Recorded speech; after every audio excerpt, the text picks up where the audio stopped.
Réalisation de la pâte à baba, comme vous allez voir là dans quelques instants si vous restez jusqu'à la fin de la vidéo, c'est extrêmement simple à réaliser. Dans un premier temps, dans le saladier, on met tous les ingrédients sauf les œufs. La chose importante à respecter, c'est on évite de mettre en contact direct la levure fraîche avec le sucre. Donc ici le sucre c'est le miel et le sel. On met tout dedans. Donc le beurre, ici c'est un beurre qui est un peu mou. Vous pouvez mettre un beurre un peu plus liquide si vous voulez, c'est pas très gênant. Et donc on met tout dans le saladier et ensuite avec le crochet on va commencer donc à mélanger tous les ingrédients sauf les œufs de façon à avoir un mélange assez homogène. Le beurre il va commencer un peu à s'intégrer progressivement, donc même s'il s'intègre pas complètement, pas de panique, il va s'intégrer après. Après ce qu'on va faire, c'est qu'on va ajouter les œufs progressivement. Donc moi j'y vais en 2-3 fois tranquillement et normalement ça se décolle tout seul du batteur.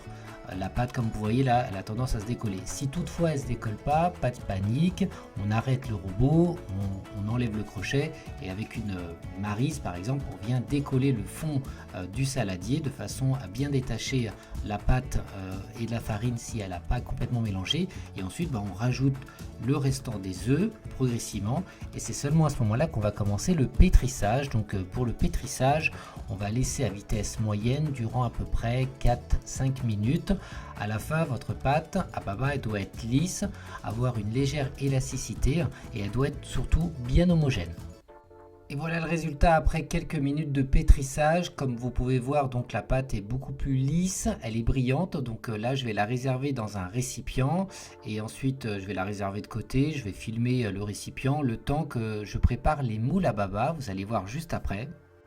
Comme d'habitude, vous allez pouvoir retrouver les ingrédients de la recette juste en dessous de la vidéo en espace description et également tous les moules, notamment le moule à baba en question. Donc là, on va les préparer. Donc on va dans un premier temps beurrer avec une fine couche de beurre fondu et ensuite on va ajouter une fine couche de farine dans le moule. On tapote bien et on pose. Donc on fait ça avec l'ensemble des moules et on enchaîne avec le garnissage. Donc préalablement, vous mettez la pâte à baba dans une poche à douille. Ensuite, avec une paire de ciseaux, vous découpez le bout tout simplement. Tous les moules à baba donc bien rangés comme il faut. Ça permet de bien organiser donc le garnissage et on va remplir à mi-hauteur, voire un petit peu plus de la mi-hauteur.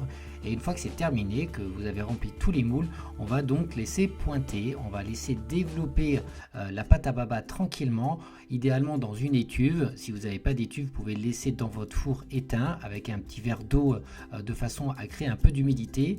Et vous faites ça, vous attendez à peu près une bonne heure en général. Ce qui est important, c'est que la pâte à baba va presque doubler de volume avant cuisson.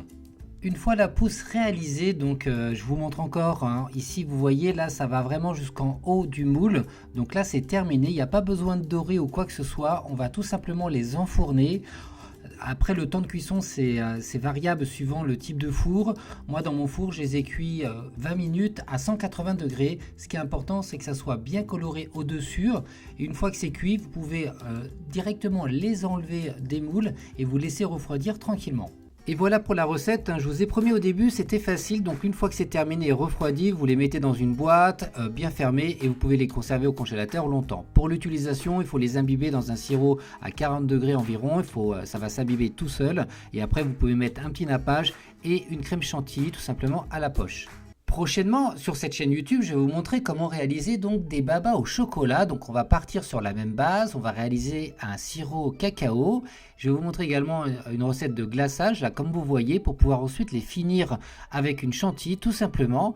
En tout cas, n'hésitez surtout pas de m'envoyer un petit message pour me poser des questions, j'y répondrai avec grand plaisir. D'ici là, abonnez-vous sur ma chaîne et pâtissez bien.